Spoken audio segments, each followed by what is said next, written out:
Orang yang semula mencaci beliau akhirnya terdiam.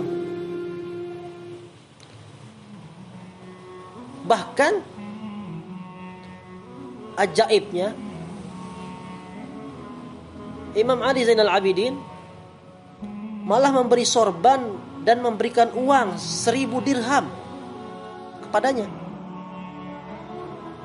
Ramadan, Ramadan, Ramadan ya Habib.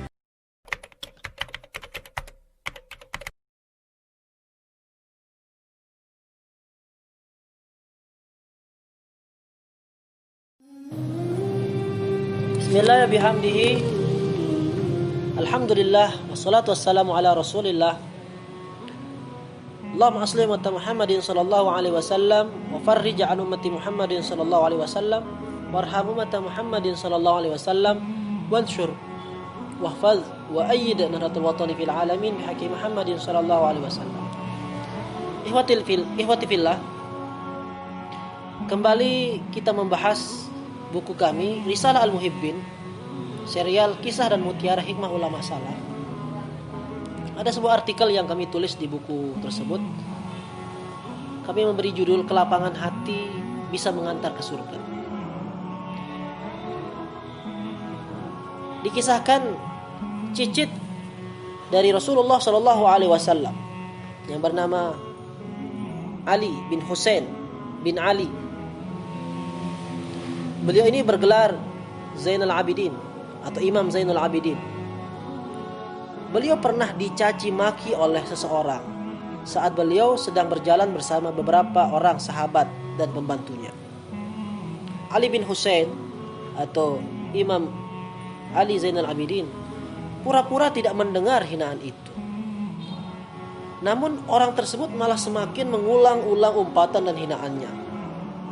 Saat itu para pengiring Imam Ali Zainal Abidin emosinya tersurut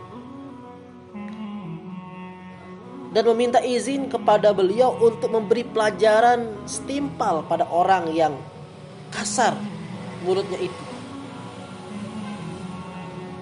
Tetapi anehnya, Imam Ali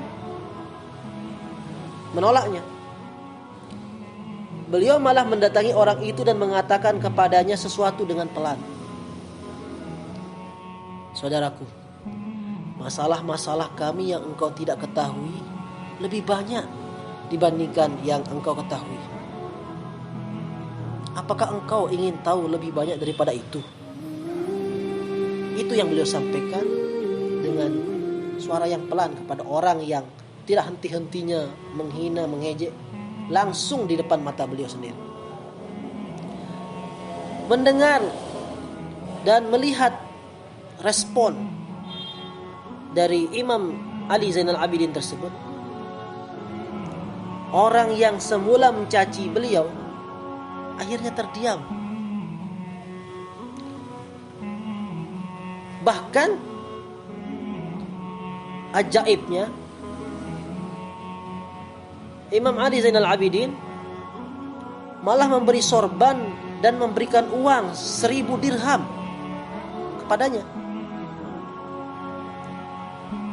Spontan, orang yang tadi mulutnya berbusa menghina beliau itu mengatakan, "Saya bersaksi bahwa engkau benar-benar cucu Rasulullah Sallallahu Alaihi Wasallam. Engkau benar-benar keturunan Rasulullah Sallallahu Alaihi Wasallam."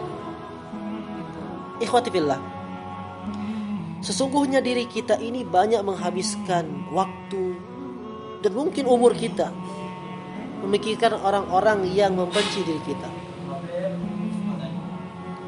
Pikiran kita banyak kita sesaki dengan tingkah pola mereka.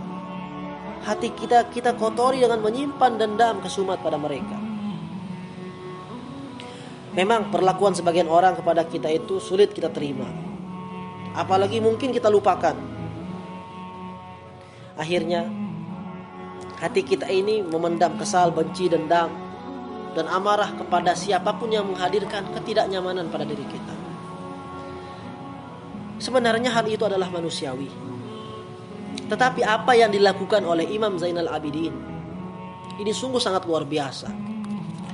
Bahwa bagaimana beliau mengajarkan kita seharusnya seperti apa kita bisa menjalani hidup ini dengan tenang dan nyaman. Jangan kita pusingkan diri dengan celotehan orang lain.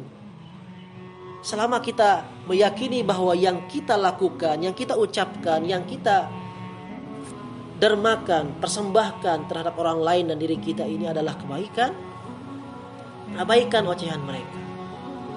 Abaikan omongan mereka meskipun itu berjalan berentetan dari mulut ke mulut. Maklumi saja mereka.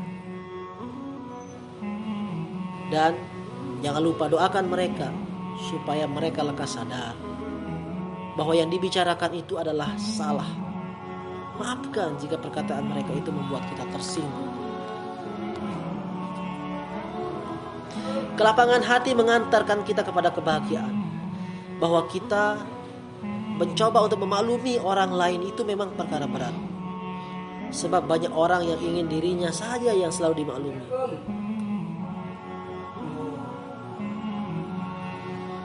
Sedangkan hanya dengan satu alasan kita kerap menyalahkan orang lain.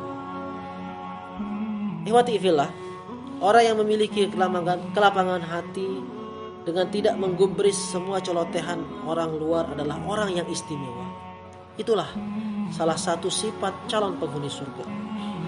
Orang yang mengosongkan hati dan pikirannya dari perkara yang membuatnya kusut, disebabkan masih banyak hal yang lebih penting yang perlu dipikirkan.